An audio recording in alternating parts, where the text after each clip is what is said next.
I think I may have just found the new best starter weapon in Ghosts of Tabor.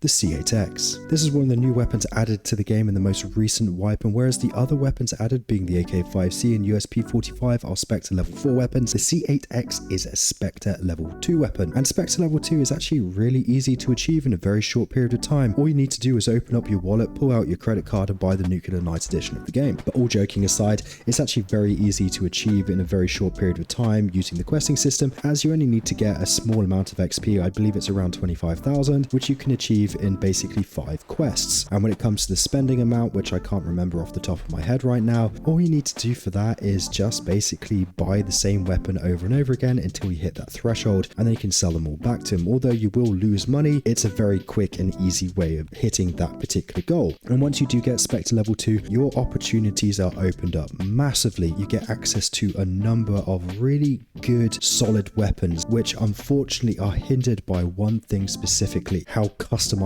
they are. And this is where the C8X really stands out. Coming standard with 4 rails and the ability to attach a suppressor, this gun just outshines above nearly every other weapon available at this level. It's also ridiculously affordable at sitting at just over 3,000 Karuna. And using attachments obtained through Spectre at level 2, you can kit this weapon out with a grip and a sight for less than 8,000 Karuna. It fires the 9x19mm round and has a dedicated 32 round magazine that can also be purchased through Spectre. It has 3 firing modes: fully auto, semi-automatic,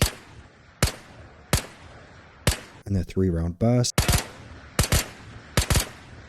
and of course has a safety. The recoil pattern is almost entirely vertical, whether it's gripped or ungripped, so recoil management whilst firing at longer bursts is easily managed. Now for my basic build of this SMG, I just use the Cobra sight, and although it's not my preferred sight out of the 2 available to you from Spectre level 2, it is 700 Karuna cheaper, so to kind of pinch the pennies, I would use the Cobra sight. And for the grip, I use the Crisp grip. Don't be fooled by the FSG because it's more expensive. It only offers a 2% difference in the recoil management and costs over double the amount of the Crisp grip, and because of that I just cannot recommend that grip at all for any weapon that you use it on. Obviously, if you loot one of the higher tier grips in Raid, I would heavily recommend switching to that, as it will really improve your overall recoil management. I have almost exclusively been using this SMG this wipe, and it's bagged me some genuinely exciting raids and some really good kills. It's cheap and it really caters itself to being modified and customized to fit any player's needs. However, it isn't without its issues. The gun doesn't have an animated safety, which is unheard of when it comes to any weapon added into Ghosts of Tabor by the Combat Waffle Studio team. Nearly every weapon in this game does, so you can find yourself not knowing what fire mode you have selected, as you can't just glance at the fire selector switch to find out. The 9x19mm round is just not the most powerful round, so later into the wipe, when players are rocking more of the higher tier armor,